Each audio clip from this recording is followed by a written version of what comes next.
सो high everyone, इस रक्षिता Singh. I am second professional MBBS student. काफ़ी सारे लोग ऐसे होंगे जो नीट की प्रिपरेशन कर रहे होंगे एंड उन्होंने सोचा होगा कि जनवरी के महीने से हम बहुत अच्छे से प्रिपरेशन स्टार्ट करेंगे, पर उनकी प्रिपरेशन कहीं ना कहीं नहीं हो पाई होगी। एंड अब कईयों के दिमाग में ये आ गया होगा कि ये साल तो हमारे लिए बहुत इंपॉर्टेंट था, साल की शुरुआत ही अच्छी नहीं हुई, पता नहीं क्या होगा, पूरा साल चीज़ें अच्छी होंगी कि नहीं होंगे। सो होल्ड ऑन, मैं अपनी जर्नी आज इस वीडियो के अंदर बताने आई हूँ।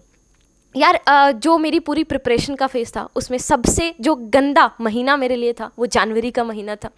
मैंने ऑलमोस्ट हर रोज़ ये सोचना स्टार्ट कर दिया था कि कोई नहीं, कल से पक्का स्टार्ट करती हूँ। बहुत बड़े बड़े टारगेट्स रख लिए थे कि मुझे आज इतना कंप्लीट करना है, वो मुझसे हो नहीं पाता था।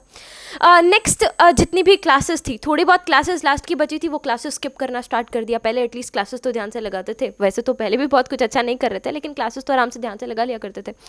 जनवरी का महीना मेरा बहुत बेकार था। आई नो बहुत सारे लोग ऐसे होंगे जिन्होंने सोचा होगा कि जनवरी से बहुत अच्छे से स्टार्ट करेंगे। कई बार पता है क्या ये होता है यार, हम लोग अपने आप से ना बहुत ज़्यादा उम्मीदें कर लेते हैं और फिर वो उम्मीदें हमसे पूरी नहीं हो पाती, कुछ ज़्यादा ही हम कर लेते हैं। मैंने भी इसी तरीके से सोच लिया था कि जनवरी से तो पक्का अच्छे से स्टार्ट करूँगी, पर नहीं हो पाया। मेरी जो जर्नी स्टार्ट हुई वो फरवरी के अंदर स्टार्ट हुई। 2019 में मैंने एग्ज़ाम दिया था, मई के अंदर मेरा एग्ज़ाम था, तो 3 महीने मेरे पास बचे थे। यहाँ पे मेरी प्रिपरेशन कुछ ज़्यादा अच्छी खास थी नहीं। अप्रॉक्सीमेटली 450 के आसपास नंबर वाला बच्चा मैं था। अब मेरे पास 2 ऑप्शंस थे यार, कि मैं या तो हार मान लूँ और सोचूं कि नहीं मेरा तो सिलेक्शन नहीं होगा, 2-3 महीने जितने हो सकते हैं टाइम पास कर लूँ, या फिर दूसरा ऑप्शन मेरे पास था कि जितना मेरे अंदर दम है उतना मैं 110% लगा दूँ। यार जिसका रैंक 1 भी आने वाला है ना, उसको भी ये नहीं पता कि उसका सिलेक्शन होगा कि नहीं होगा, वो भी अपनी तरफ से बेस्ट डालने की कोशिश कर रहा है, हम भी वही करते हैं। यार अगर आपने प्रिपरेशन आज तक बहुत अच्छे से भी कर ली होती ना, तब भी आपको इतनी ही टेंशन होती, तब भी आपको नहीं पता होता कि आपका सिलेक्शन होगा या नहीं होगा। अभी भी हमको नहीं पता कि हमारा सिलेक्शन होगा या नहीं होगा, इतनी मेहनत करने से होगा कि नहीं होगा। हम क्या कर सकते हैं, बस अपना बेस्ट डाल सकते हैं। वही मैंने स्टार्ट किया, अपना बेस्ट डालना। 9 फरवरी को मेरा पहला टेस्ट था। अप्रॉक्सीमेटली 5 या 6 फरवरी के आसपास मैंने उस टेस्ट की तैयारी करने का डिसीजन लिया। मैंने अपना टाइम टेबल थोड़ा सा स्ट्रिक्ट करा, खुद को समझाया, सोचा एक बार कि वो जो सपने मैंने सोचे थे, जो सोचा था कि ज़िंदगी भर के लिए अपने नाम के सामने डॉक्टर लगवाना है, कहीं वो लगता बस इन 3 महीनों में मैंने अपना बेस्ट डाल के नहीं देखा, उसकी वजह से निकल ना जाए। मंजिल मिले ना मिले ये अलग बात है, पर हम कोशिश भी ना करें ये तो गलत बात है। मैंने अपनी जर्नी स्टार्ट करी 5 या 6 फरवरी के आसपास। आई एग्जैक्टली डोंट रिमेंबर। मैंने 2 बजे उठना स्टार्ट करा। पहले मैं 4 बजे के आसपास उठती थी, फिर मैंने 2 बजे उठना स्टार्ट करा। उस टाइम पे कोई नहीं उठाता था, मेरी मम्मा भाई सब सो रहे होते थे। एक अलार्म बजता, एक अलार्म बजते ही बंद। सुबह मेरी बायो सबसे वीक थी, मैंने बायो सबसे पहले पढ़ना स्टार्ट करा। 6-7 बजे के आसपास बायो का एक चैप्टर एनसीईआरटी का एक बार गो थ्रू उससे हो जाती थी। उसके बाद मैं वहाँ पे थोड़ा सा घूम लिया मम्मा के साथ, मॉर्निंग वॉक के ऊपर चले गए, ठीक है, थोड़ा सा खा लिया कुछ। उसके बाद वापस आई। वापस आने के बाद मैं 10 मिनट के आसपास का वहाँ पे नाप लेती थी। मतलब मेरे लिए 10 मिनट की नींद काफ़ी होती थी। और ऐसा नहीं है कि पहले भी मेरे लिए काफ़ी होती थी, बस वो पैशन, आई डोंट नो वो पैशन मेरे अंदर कैसे आया, कब आया, आज तक वापस वो मेरे अंदर दोबारा नहीं आ पाया। लेकिन उस टाइम पे ना यार एकदम दिमाग फिर गया था कि बस अब तो सिलेक्शन चाहिए ही चाहिए, गारंटेड चाहिए। 10 मिनट के अंदर पूरी की पूरी अपना नैप पूरा लिया, अब रिलैक्स हो गए। उसके बाद थोड़ा सा बायो का वापस रिवाइज करा, फिर केमिस्ट्री स्टार्ट करती थी।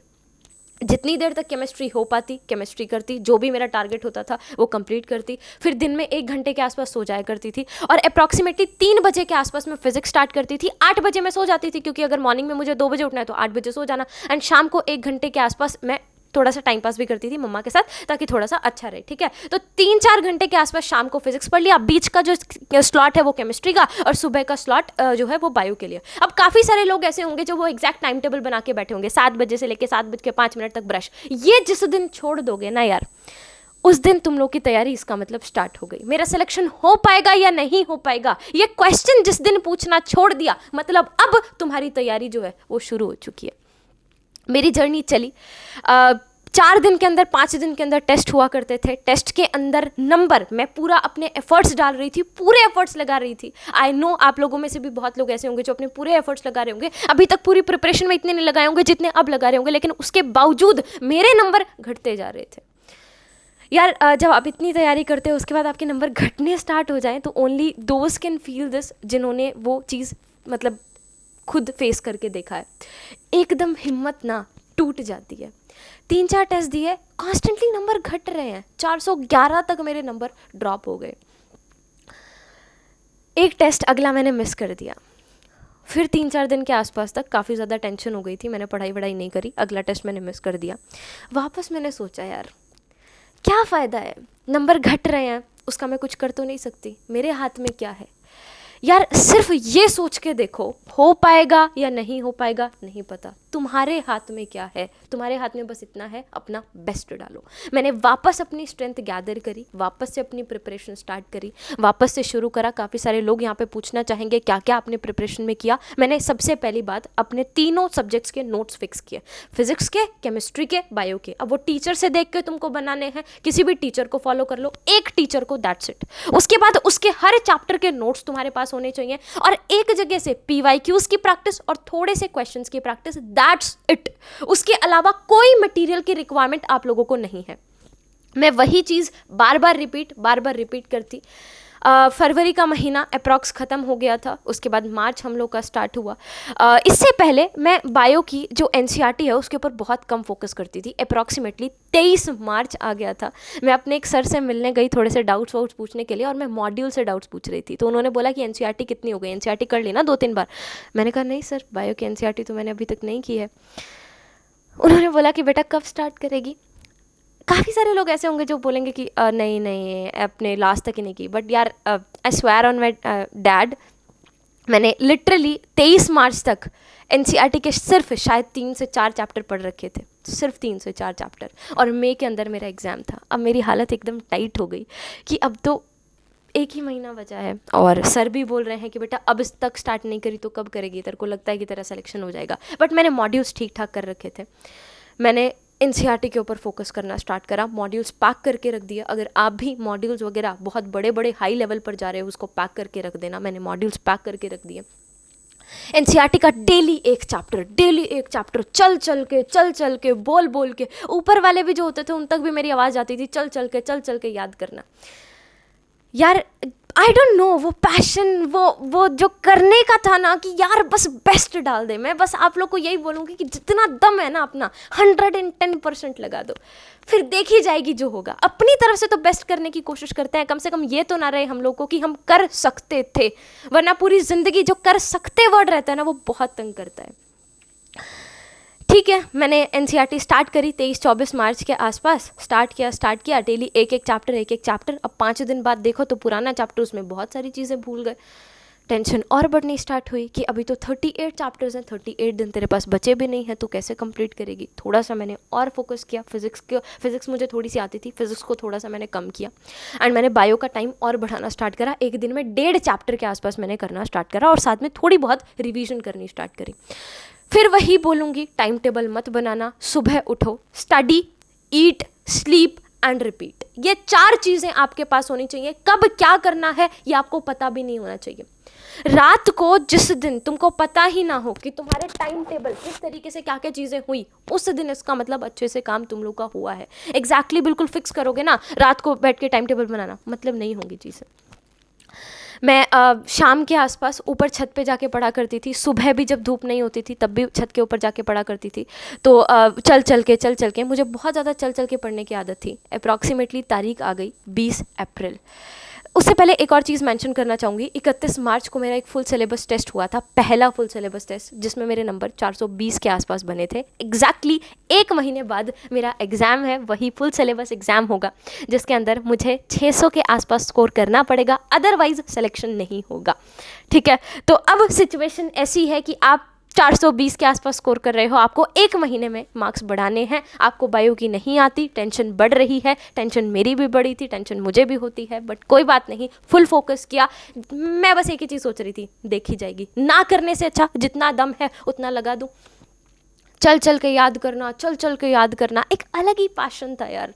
मतलब काफ़ी सारे लोग मुझसे ऐसे पूछते हैं कि आज से स्टार्ट करूँ तो हो पाएगा कि नहीं हो पाएगा। मैं बस एक लाइन बोलती हूँ, यार दिमाग फिर जाए ना तो फिर तो पता नहीं क्या क्या हो जाता है। ठीक है, तो 20 अप्रैल आ गया, और इसी तरीके से हर 4 दिन में टेस्ट मैं वहाँ पर दे रही थी। 20 अप्रैल को मेरे वहाँ पे ना मतलब शायद मैं नंगे पैर चलती थी, तो उसकी वजह से मेरे पैरों में थोड़ा सा फंगल अटैक हो गया और ह्यूमिडिटी थी वहाँ पर थी थोड़ी सी, तो अब मुझे चला नहीं जा रहा था। मेरा जो पैर का अंगूठा होता है उसके साइड में वो पक गया। मैं डॉक्टर के पास गई, डॉक्टर ने बोला दवाई दिया उन्होंने, तो 2000 मिलीग्राम पर डे के आसपास की दवाई दिया। मुझे नींद ही नींद आए। जो इतने टाइम से मैं रोज़ मॉर्निंग में 2 बजे उठ रही थी, आज वो बच्चा 2 बजे उठ ही नहीं पा रहा है। 7 बजे उस दिन मैं उठी। अब मेरे दिमाग में आ गया कि यार मैंने पिछले 2.5 महीने से मैं रोई हूँ, मैंने सब किया है, मैंने अपना बेस्ट डालने की कोशिश करी है, अब आखिरी 15 दिन की वजह से मैं ये सिलेक्शन छोड़ नहीं सकती, ये सीट मेरे लिए बहुत ज़रूरी है भगवान। मैं उनके पास गई, मैंने बोला कि मैं ये दवाई नहीं ले पाऊँगी, 15 दिन बाद मेरा एग्ज़ाम है, आपके पास कोई एक्सटर्नल लगाने के लिए क्रीम है तो वो आप दे दो। तो उन्होंने बोला कि बेटा दे तो दूंगा, बट हो सकता है कि अंगूठा काटना पड़ जाए। एंड लिटरली यार आई डोंट नो, मुझे सच में नहीं पता कि वो मैं ही थी, मतलब मैं उतना स्ट्रांग तो नहीं हूँ, पर मैंने उनको बोला कि देखी जाएगी, जो होगा देखी जाएगी, आप मुझे एक्सटर्नल क्रीम दे दो। हालांकि कुछ हुआ नहीं, ठीक है। धीरे धीरे वो ठीक होना स्टार्ट हो गया। नीट के आसपास तक उतना परफेक्टली तो ठीक नहीं हुआ था, बाद में मैंने दवाई कंटिन्यू कर ली थी, पर मैंने सिर्फ एक्सटर्नल क्रीम वहाँ पर यूज़ करी। 10 दिन अगले फुल अपना एफर्ट डाला, अब मार्क्स इंक्रीज़ हो रहे थे। जब अभी आप लोगों के ऐसे लग रहा होगा आपको कि कॉन्टिन्यूसली मार्क्स डिक्रीज़ हो रहे होंगे, कुछ लोगों के कांस्टेंट हुए होंगे, एक मोमेंट, एक पर्टिकुलर मोमेंट ऐसा आएगा, उस मोमेंट के बाद तुम लोग के मार्क्स जो हैं वो काफ़ी ज़्यादा इंक्रीज़ होने स्टार्ट हो जाएंगे। उस पर्टिकुलर मोमेंट के बाद तुम लोग को अपना जो जितना भी तुम इनपुट आज डाल रहे हो ना, जितने एफर्ट्स आज डाल रहे हो, वो एफर्ट्स तुम लोग को दिखने स्टार्ट होंगे, फॉर श्योर दिखने स्टार्ट होंगे। मुझे वहाँ पर अपने एफर्ट्स दिखने स्टार्ट हुए। मैंने 30 के आसपास तक अपना फुल बेस्ट डाला, वहाँ पे मेरे मार्क्स बन गए थे 520 के आसपास एलन के टेस्ट में, ठीक है। तो उनका टेस्ट हाई लेवल होता है, तो अगर मैं उसको भी मान के चलूँ कि 550-60 तो मेरे नीट में आ जाएंगे। अब मुझे था कि ठीक है, शायद मेरा सिलेक्शन हो सकता है। और आखिरी में आए ये नंबर, सिर्फ एक टेस्ट में 500 प्लस आए हैं मेरे, लेकिन फिर भी कॉन्फिडेंस इतना था कि नहीं यार, अब की बार सीट लेके ही आनी है। एक लाइन मेरे दिमाग में थी, आई हूँ तो लेके जाऊँगी बस।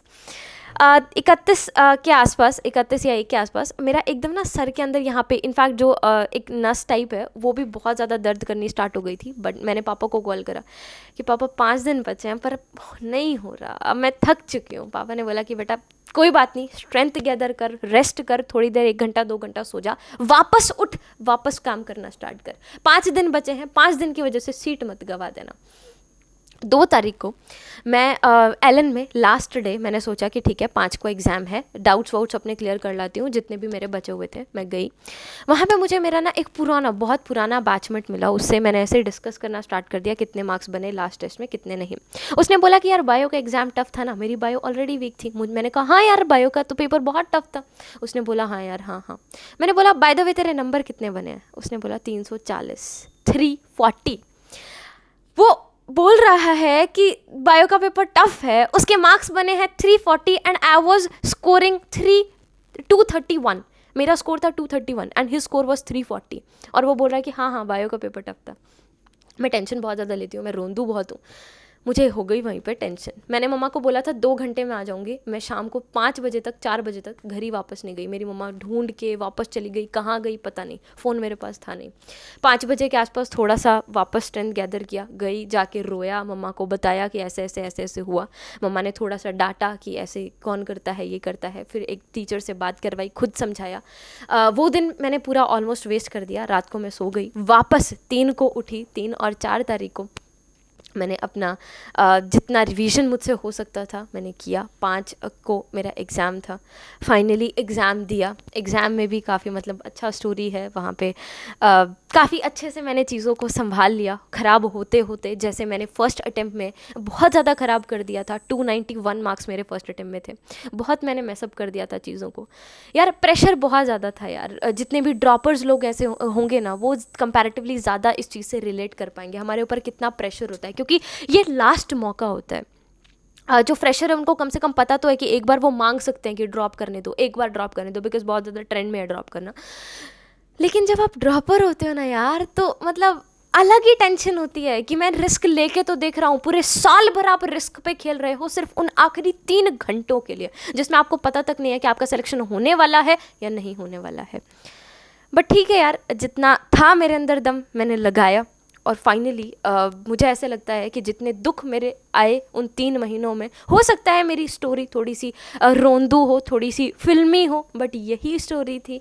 मैंने अपनी तरफ से पूरी जी जान लगाई, जितना मेरे अंदर दम था मैंने लगाया। बस एक चीज़ मेरे दिमाग में थी, अब की बार छोड़ के नहीं जाना है, होगा नहीं होगा पता नहीं, पर लेके ज़रूर जाऊंगी। एंड फाइनली मेडिकल कॉलेज में एडमिशन हुआ, गवर्नमेंट कॉलेज मिला। एंड एक मिडिल क्लास फैमिली से आई हुई लड़की के लिए, जिसके घर में पहले कभी कोई डॉक्टर नहीं है, किसी ने गाइड नहीं किया, कोई गाइड करने वाला नहीं है, सब मैसअप करने के बाद कोई बताने वाला नहीं है कि अब ऐसे कर ले तो ठीक हो जाएगा, बट स्टिल मैंने किया।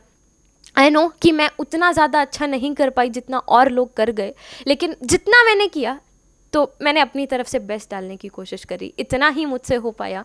And I don't know why, but I am proud of what I am, what I did.